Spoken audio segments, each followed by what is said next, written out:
Hi and welcome to Lecture 1 of my introductory course on Bitcoins. In this lecture, we're going to be discussing some of the core foundational introductory information that's required to really deeply understand the Bitcoin. I make the assumption throughout this entire course that, number one, you have no technical skills, meaning you're not a computer programmer or an IT expert, and number two, you have just heard about the Bitcoin. Maybe it was in the Wall Street Journal, or maybe it was in New York Times, or perhaps some sort of thing on CNBC where people were talking about this and you said, a bit what?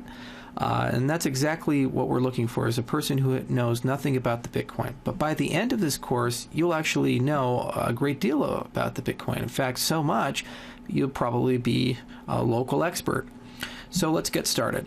To understand a bit about the Bitcoin, the first thing that we really need to discuss is money.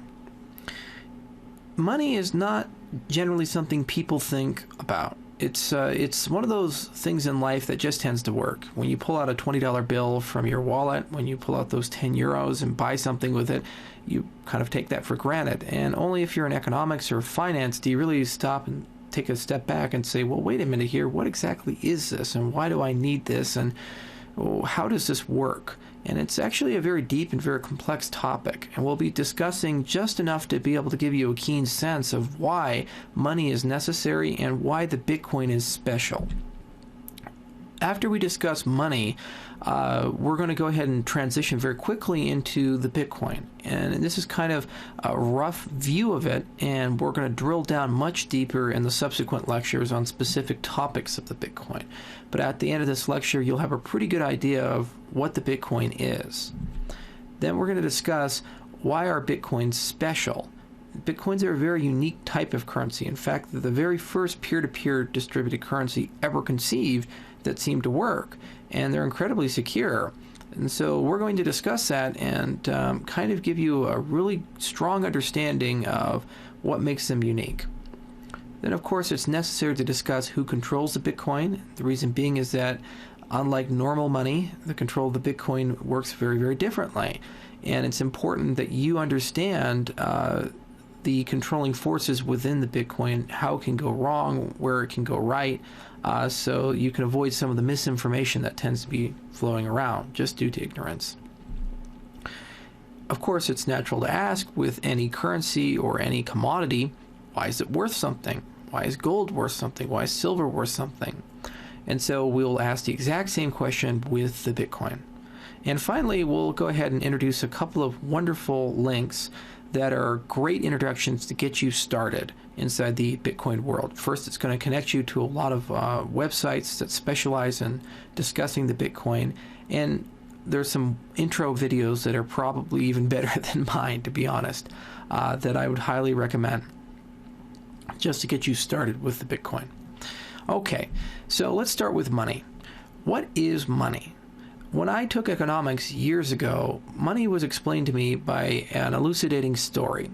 So the very first thing human beings started doing when we started to communicate with each other was barter. Barter is when I have something you want and you have something I want. We come together and we agree to exchange it. For example, I could be a neurosurgeon and you could be a baker. So maybe you have brain cancer. And I go to you and say, if you give me bread for the rest of your life, I'll go ahead and operate on you and save your life. And as a baker, you'd be like, okay, that's kind of a fair deal. There's not many neurosurgeons floating around, and I have lots of surplus bread, so that seems like a legitimate deal. Well, here's the problem. The vast majority of bakers do not have brain cancer. So even though I, as a neurosurgeon, have a skill that is incredibly valuable, it's very rare, it takes decades to refine and develop, I'm probably going to starve to death because I have no utility to society outside of this very small subset. And if I had to barter with people to survive, unless I live in a massive community and I got really lucky about the people who develop brain cancer or brain trauma, I probably would not make it. And so in a barter-based society, people with very specialized skills don't tend to do very well. And this is a problem because the key to advancing, the key to growing quickly is specialization. Imagine if everybody, in addition to being an engineer or a mathematician or a rocket scientist, also had to be a farmer. this would cause problems. So we said, how about we go ahead and develop something that lets the neurosurgeon be a neurosurgeon, but also prevents him from starving to death. And that's kind of money. Money is usually defined in terms of three functions. The first is a means of exchange. The second is a store of value, and the third is a unit of account. So when we think about money, we say first, we don't want to build a society where every time you want something, you have to find something that that person who has it wants. Instead, let's create a standard unit, a dollar, a pound, a euro, where the neurosurgeon can acquire these by doing his job and then spend them any way he or she sees fit. And so when he goes to the baker will agree to exchange bread for this standard unit of exchange. Another problem is bread is a finite commodity. It tends to decay over time. It tends to rot. Or if you will, maybe we can talk about a person who raises chickens. Chickens tend to die. So it's really difficult if your currency or your money was chickens or bread to store value, because your store is very large, it's very hard to move around, it's difficult to go ahead and find people who'd want that many chickens at a particular period of time. So money is an intermediary that removes commodities completely and barter completely, and it allows us to store arbitrary amounts of value. So the neurosurgeon, for example, because he has highly specialized skills, is probably going to be paid a lot of money.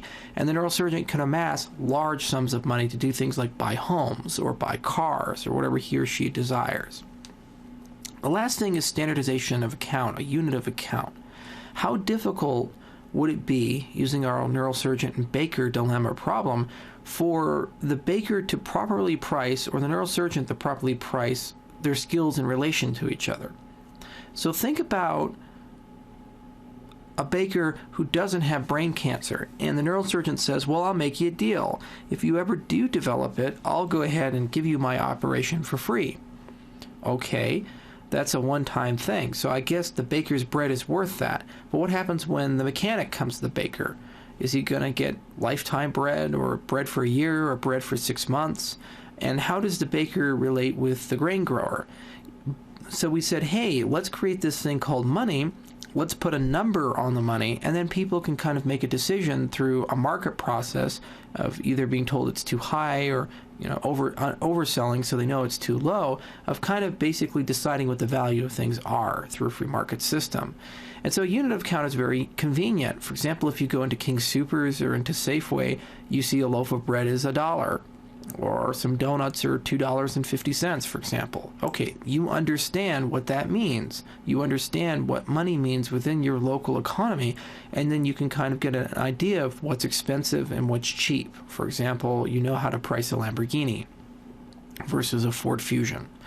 Okay, there are a couple of other things we tend to think about in terms of money. We also tend to care about divisibility. So when I have $1, it would be nice if I could break that dollar into smaller parts. For example, I probably wouldn't want to pay for a gumball machine $1 for a gumball. So what do? We pay a quarter or a dime, for example. So we're able to break the dollar into smaller parts. Or if I have a $100 bill, there are ways of purchasing even a small item, like a loaf of bread, for example, and then breaking that into smaller pieces so that I can use those smaller pieces at a later date. And the merchant who receives that bill also can do the same. So divisibility is a property of money that's necessary. Durability is another property of money that's necessary. So in paper-based currencies, the durability is usually measured in terms of years. With metal-based currencies like coinage, the durability can be decades, if not centuries. In fact, some currencies, like Roman coins, Greek coins, have been around for thousands of years, which tell you that durability is something that is a prerequisite for good money. Fungibility is another term that you probably haven't heard. It's an odd term. It comes from the commodity markets. Fungibility means we don't care about one versus the other. So if I pull out a dollar bill and you pull out a dollar bill and we put them on the table and we look at them, they're identical except for the serial number. And that doesn't matter in terms of value, its accounting unit, or its exchange process. So the fungibility is basically saying you don't care about $1 versus another dollar. You can think of it as like bushels of wheat. one bushel of wheat, as long as it's the same size, ought to be treated the same as another bushel of wheat. They're fundamentally fungible. That's the term. And then finally, verifiability. It's really important that we understand that the money that we receive is indeed legitimate money. And everybody agrees that that is the money that the society is going to be using. I can't just write $1 on a piece of paper and hand it to you. It has to be verifiable as a true dollar.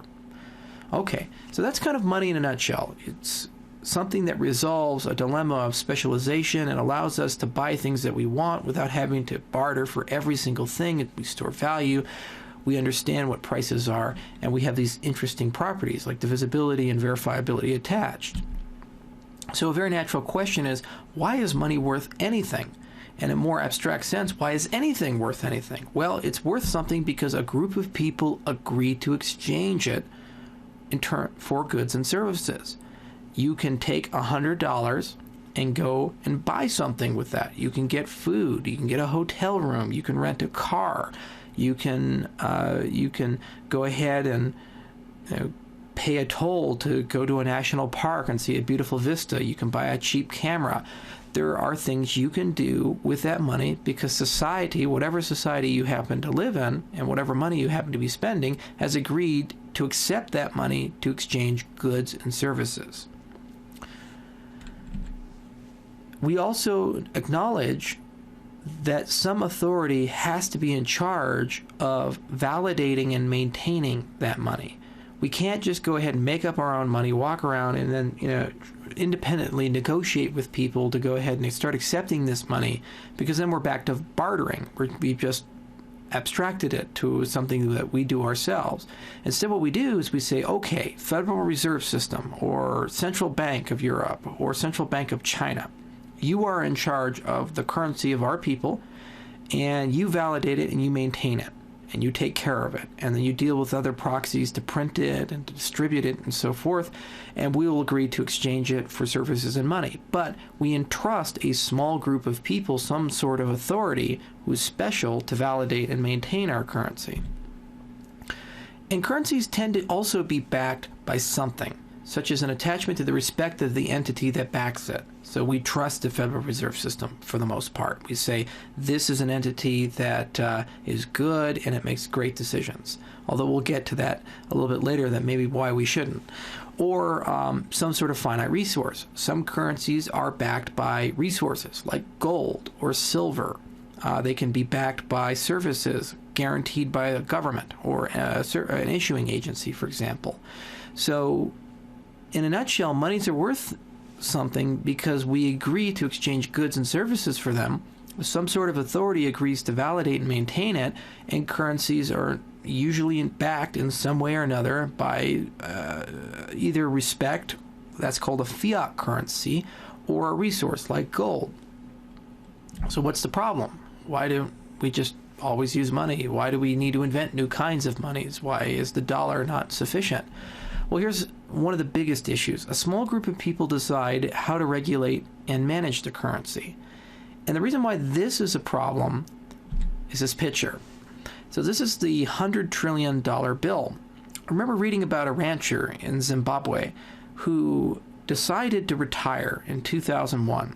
And he'd worked very hard. He worked for 30 years. And he was so incredibly excited that he could sell his land and all of his cattle. He had thousands upon thousands of cattle and this huge, huge ranch. And he sold it. And he made millions of Zimbabwean dollars. And at the time, the exchange rate was pretty comparable with the United States. It wasn't too bad. So he was going to live very, very well. Basically equivalent to how a millionaire in the United States would live. And then remember, this is millions of Zimbabwean dollars that he sold his ranch for. So he had a lot of faith that that money was going to be worth something. And then here's this bill printed in 2008 for $100 trillion. To refresh your memory on trillion, a trillion is 1,000 billion, a million. Okay, so basically, and this bill allowed you to basically purchase a loaf of bread. So for that ranch, he sold the thousands of cattle, the thousands of acres, all the land, and that 30 years of hard work translated, because of the collapse of the Zimbabwean dollar, to less than a loaf of bread. It got so bad in Zimbabwe that actually the workers would want to be paid during the mornings so that they could give the money to their wives and have them buy groceries during the mornings, because the currency would be worth about half as much at night and they would be able to buy less. It's a pretty terrible thing. Another issue is that online exchange tends to lack any notion of privacy. If you need some sort of central authority to validate and maintain the currency, you have to share what you buy with that central authority in some way, form, or fashion for them to verify that you indeed have that money and you're not double spending it. It's legitimately yours. And that introduces some privacy concerns. You also have to trust one nation at a time. And that's very problematic, because just like the rancher who trusted Zimbabwe, he got burned terribly. And if you're an American, you have to trust the U.S. government that the dollar is strong and secure. If you're a Chinese person, you have to trust that the yuan is secure. You have to trust that the euro is secure if you live in the European Union. And there are some doubts now in the European Union if that's the case. So there's a lot of faith and trust that you have to place in people that you've probably never met, who are making decisions that sometimes you aren't even privy to the reasons why. So there's a lot of faith there. In addition, you have to have faith in more than just the original validator, but also entities like banks and PayPal. Here's why. If you're online and you're spending money, your money has to be sitting in some sort of account, like Chase or Wells Fargo. It has to be sitting in some sort of account, like PayPal. If PayPal goes out of business, if Chase goes out of business, unless your government has made a commitment to go ahead and reimburse you, and they do this generally through the FDIC in America, you lose everything. Or let's say the government itself has instability and lots of banks go out of business, it may not even have enough money on hand to be able to compensate you. So you have to have a lot of faith. You have to have faith in the entities that do business with the government, banks and PayPal, for example. Then you have to trust the nation that you have the money in, and then you have to surrender your privacy. And all of this is somehow propped up and held up by a very small group of people whom you've never met, probably never will meet, and a lot of their decisions are made in secret. So there's some problems with regular money. So how do we solve these problems? We understand that we need money. We understand why money is important. We understand why money can have value, but then we also acknowledge that money has these foundational flaws. It has these privacy flaws. It has a lot of faith attached to it. You're relying on people you've never met and you know nothing about to make decisions in your best interest. And some of these people belong to other governments. Some of these people probably don't have your best interest at heart. So a gentleman named Satoshi Nakamoto, and it's actually a pen name, we don't know who he really is, sat down and thought very, very deeply for a long time. And he's thought about, how do I build a new type of money that has very few of the problems of old money and allows us to spend money in an anonymous way, as anonymous as cash, without any government manipulating it, without any government touching it. And how do we do this in a way that no one entity or person can control it? And he wrote this paper back in 2009, and he published it anonymously, which is really an amazing thing, an anonymous currency created by an anonymous person under a Japanese pseudonym. And he developed the Bitcoin. So basically what the Bitcoin does is it takes that central authority, and in the case of the US dollar, that would be the Federal Reserve System, and it completely removes it. And instead says, we're going to construct a peer-to-peer system. And we're going to replace that middleman with an open-sourced set of algorithms that everybody knows, that everybody can understand if they have the technical expertise, and they're absolute in their focus. So no one entity or party can manipulate them. And if everybody who uses the currency agrees to these sets of algorithms, they become basically as good as the Federal Reserve System.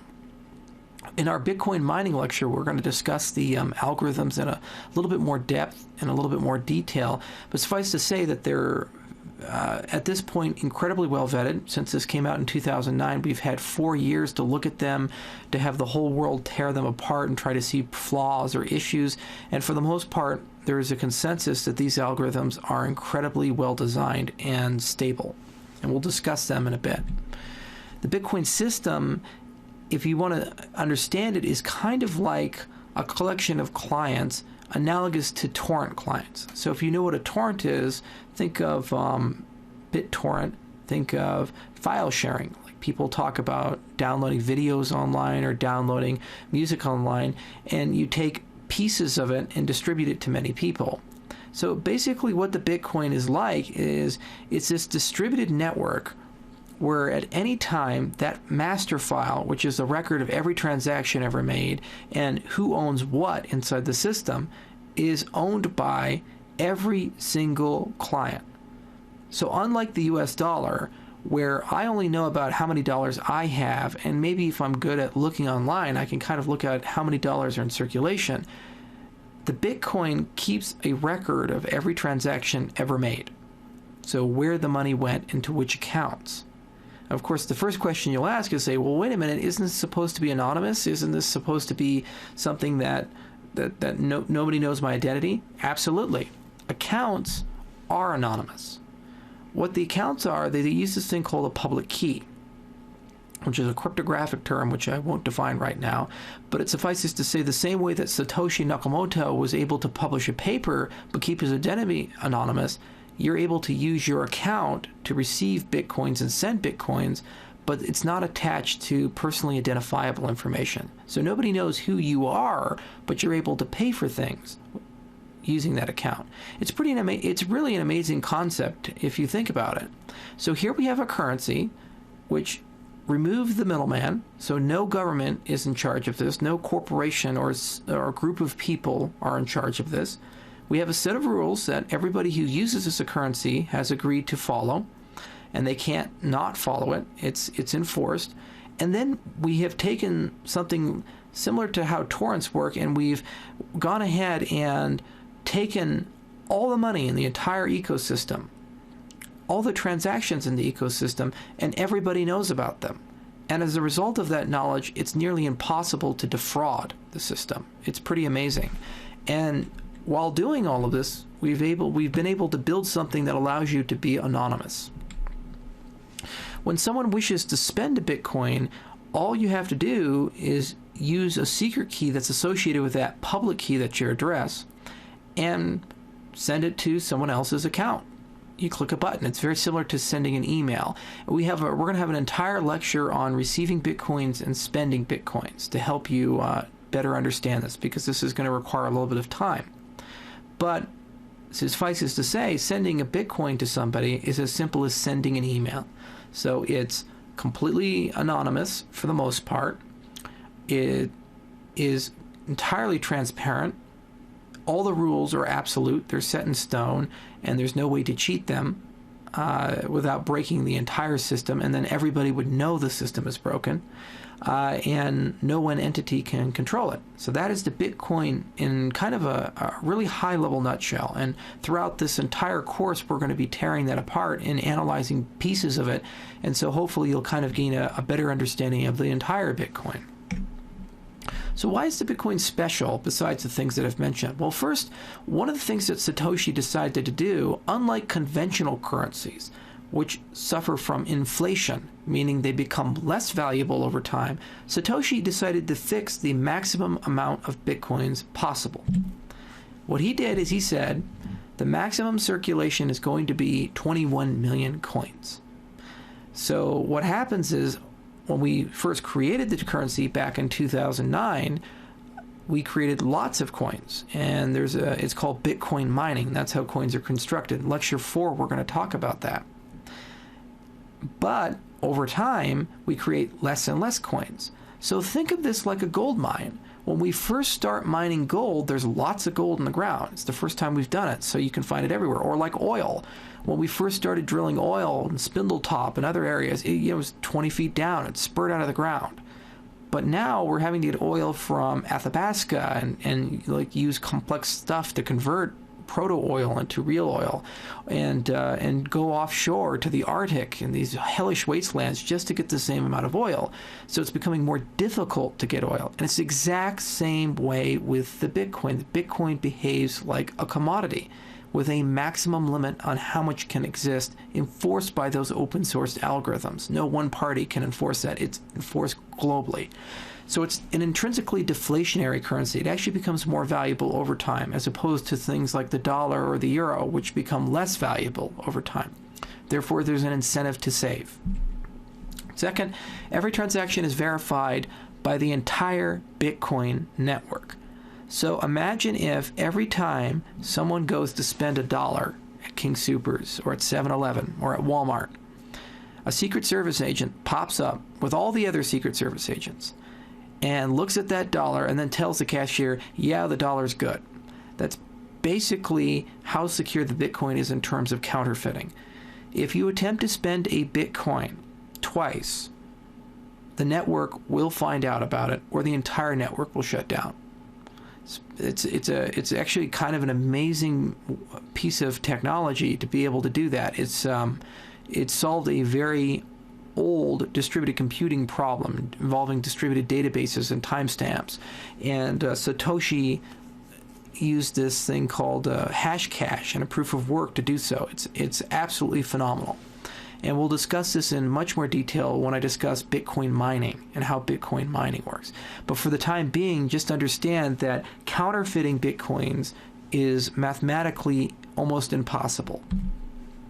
And while all transactions are known, like cash, there is no identity explicitly attached to the transaction, which makes the Bitcoin pseudo-anonymous. As I mentioned before, although we know where what accounts receive Bitcoins and those transactions to accounts, and we know the entire history, if you can separate your identity from that address, which is very easy to do using lots of different pieces of technology, no one can ever know that you're the person who owns those Bitcoins. And just like if you put a mask over your face when you go to Walmart and you buy something, even though they have you on camera, they don't know it's you. So it's as anonymous as you're probably going to get online for purchasing things. Due to their decentralized nature, another thing that makes Bitcoins very special is no one government can effectively regulate or control the Bitcoin. It would require the consent of the entire internet. So let's say China says the Bitcoin is a threat to our regime, and therefore we're going to ban people from using the Bitcoin, and we're going to block it. Well, the Chinese government can try to do that. They can legislate it, but it would be like going to Mexico and saying drug trafficking is illegal, or to Colombia and say it's illegal to grow cocaine. You can say that. It's not going to change anything. You can't legislate the Bitcoin out of existence. You can't regulate the Bitcoin out of existence. It's completely decentralized, and it would require every actor on the internet to reach a consensus that they will follow that. And for the most part, that is physically impossible to do. The Bitcoin is really smashing two amazing concepts together. It's taking digital currencies and their divisibility. Because digital currencies are just numbers sitting in a computer, you can break them into any units you so desire, as small as you want to make them. But it's taking that and combining it with something like the scarcity of gold. As I mentioned, you can only ever make 21 million Bitcoins. That's the maximum amount. We'll reach that in 2140. And so over time, they become much more valuable, but what we can do is simply just break them into smaller and smaller into smaller units. So right now, the price of a Bitcoin is hovering around $100. And a couple of years back, it was hovering around $4. A couple of years back, it was hovering around 5 cents a Bitcoin. So the Bitcoin consistently has become more valuable. But I'm still able to conduct commerce because a year ago, when I wanted to buy something with a Bitcoin, if it was $4, I would use 1 Bitcoin. Today, I would use 25 divided by 4. So it kind of gives you an idea of how we can deal with this kind of currency. You can just break it into smaller and smaller units, so it's okay for it to deflate in value. and it gives you an incentive to actually save, as opposed to every other currency in the world, which is basically get into debt as quickly as possible, spend as much money as quickly as possible, because your money's worth more today than it will be tomorrow. If you've ever sold anything on eBay and you've used PayPal, you can understand the incredible frustration of a chargeback. So let's say that you sell collectible plates, and they're of John Wayne, and you've been doing this for years, and you really love John Wayne. You have all these wonderful plates, and so somebody, John Wayne Plate Lover 17, buys your plate, and you pack it up real nice, and you send it to John Wayne Plate Lover 17, and you get a confirmation email saying, yes, that person received the plate, and everything seems fine. You were paid on PayPal. And then suddenly, a month later, get an email saying that the buyer requested a refund because he never received the plate. Now, you know you sent it. You have a delivering confirmation. Let's say, for the sake of the argument, you even have a signature. So you contact PayPal and say, well, wait a minute here. I sent that plate. And you show them all the evidence. And then PayPal says, we're kind of a consumer-friendly business, so we're just going to refund the money. So now here's what happened. You sent your product to a person, and that person defrauded you, and there's nothing you can do about that. So some chargebacks are legitimate, a lot aren't, and it's an incredible frustration for merchants. Some credit card chargebacks can occur 3 months after purchase. The Bitcoin, once you've given someone money, it's in their wallet. You can't reverse it. And you can contact them if you know who they are and send them an email saying, go ahead and please give me my money back. And if they're a nice person, they can say, okay, I'll give you your money back. But for the most part, it's up to them. So it's a kind of a beautiful thing if you're a merchant that you don't have to deal with chargebacks. But also it's a double-edged sword if you're a consumer, that buyer beware. If you spend money, sometimes your money may not come back. So you have to be a little bit more careful than normal currencies. Accounts can never be frozen by a government. That's really a cool thing. A friend of mine was investigated by the Securities Exchange Commission, and eventually he won the lawsuit. But in the meantime, his accounts were frozen. And for about a year and a half, even though he was a millionaire, he had to live off of about $5,000 for that 16 months or 17 months. And he didn't have enough money because his accounts were frozen to hire a competent counsel. And luckily his brother, who was a lawyer, represented him. But if not, he'd have to have a public defender. And this was part of the government's tactic. They said, well, freeze his accounts so that he has no money and can't defend himself, and he'll have to have mediocre counsel. Certainly, the governments also can have legitimate freezing of accounts, for example, freezing Al-Qaeda accounts or freezing drug baron accounts. But you're really going to have a lot of faith in the judicial system and the criminal system to go ahead and believe that they're always going to use that power for good. For the most part, you cannot freeze a Bitcoin account. The government can say, turn your Bitcoins over or don't use them. Somebody can destroy the computer that holds the address for the Bitcoin, rendering them unusable for everybody, not just you. But for the most part, no one can interfere with your Bitcoins. If you own them, they're in your account, you must consent to not use them or to get rid of them. And the last thing is sending Bitcoins to somebody. Once you understand how to do it, which actually isn't that hard, is remarkably simple. It is so incredibly simple. It's basically like sending an email. You just enter an address, click a button, and bing, they've received their money. No bank has to be involved. No other party has to be involved. It would be as simple as you seeing me on the side of the street, walking up to me, opening your wallet, pulling out a $20 bill, and handing it to me. In fact, to further belabor the analogy, I am actually sitting in a dark room, you can't see anything, and you slide the $20 bill underneath the door. That is basically how a transaction works. You're just taking something that we know to be yours and handing it to somebody else, and then the entire Bitcoin network instantly knows, well, very quickly knows, within an hour, that you've done that. It's very cool. So, who controls this? How is it controlled? It's very difficult for people in the financial industry, much less in the public as a whole, to kind of wrap their mind around a decentralized currency, because the first question you always ask is, who's behind it? Who regulates it? Who's in control of it? For the most part, it's like asking who controls a torrent. There's the person who may upload the file to begin with, but once you have a torrent cloud and everybody's downloading the file, no one person controls that. It's a group of peers talking to each other. So in essence, as a peer-to-peer system, the entire network has to agree on the rules beforehand, but once it's done, you can't undo it. So the Bitcoin is autonomous now. If all the people who created the Bitcoin, if Satoshi disappeared, the Bitcoin Open Source Alliance disappeared, but people were still running the software that was developed, the Bitcoin would continue to live. We could have 1/2 of the entire world population die, and Asia and Africa become radioactive wastelands filled with flesh-eating zombies. Even in the event that that happened, this terrible radioactive zombie apocalypse land, if even 2 computers were running the Bitcoin software, they would be able to trade the Bitcoin between each other, and they would not need any additional help. It's a peer-to-peer system. Therefore, no one entity controls it. No one ever can control the Bitcoin. It's not regulatable in a traditional sense, and it's not controllable in a traditional sense. It truly is just like the internet, out of the hands of any one entity, nation, party, or person. So, of course, you'll be asking, why the hell is the Bitcoin worth anything? So let's go back to our money. Why is money worth something? Well, it's because people are agreeing to do stuff for you with Bitcoins, and people are also agreeing to give you things for Bitcoins. Believe it or not, there exist exchanges where you can trade Bitcoins for money, but also there exist places where you can you can exchange your Bitcoins for goods and services.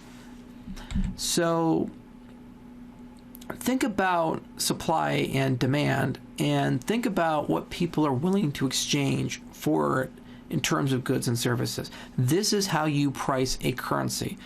So the reason why the US dollar is worth so much in comparison with third world nation currencies is that there is a tremendous demand relative to supply for the dollar. And most of the world is willing to exchange goods and services for the dollar. When you go to China, you will find many vendors who actually accept the US dollar as a currency. It's kind of amazing to be in a different nation and have the money of America still be used there because there's such a demand for it, and therefore the US dollar is worth a lot.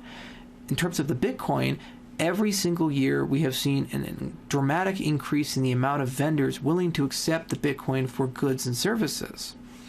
Another reason why the Bitcoin is worth something is it's a pricing mechanism for 2 particular things. First off, it's a pricing mechanism for the fear of governments being involved with currency. That Zimbabwean $100 trillion bill is a terrifying prospect for some people, and that intrinsic fear that some people tend to have about governments and how they conduct their financial affairs is priced by the Bitcoin in some part. Also, the notion of anonymity, privacy on the internet, to be able to move money around that can't be frozen, to be able to be anonymous on the internet, protect yourself from inflation or outside manipulation. That is another mechanism, and the Bitcoin is actually pricing these things. So the non-affiliation with the government, the distributed nature, its resistance to manipulation and inflation, these kinds of things actually give the Bitcoin intrinsic value that adds to the value, natural supply and demand, and what people are willing to exchange for it in terms of goods and services do. Last thing is, as more people use the Bitcoin for goods and services, it's going to increase in value. When I invested in Bitcoins were several dollars. And I was incredibly happy when I watched the Bitcoin go all the way up to $266. It was kind of an amazing thing. It was very surreal to see it achieve that kind of value. Now, is that value sustainable? Nobody really knows. Yet what we do know is as a deflationary currency that becomes more scarce over time, proportional to the amount of people who invest in it, and as more people use it for regular goods and services, and as things like Cyprus collapsing or Greece collapsing or the US dollar losing value and people's concerns about privacy increase, the Bitcoin is going to increase in value. And that's why Bitcoins, in a nutshell, are worth something. And there's more reasons, but these, in my mind, are the most powerful, compelling reasons. There's a floor established by a disassociation from governments and privacy. And then if it becomes a ubiquitous currency that everybody on the internet tends to use to buy things and trade things, the Bitcoin will become incredibly valuable. All right, well, that's all I have for you for Lecture 1.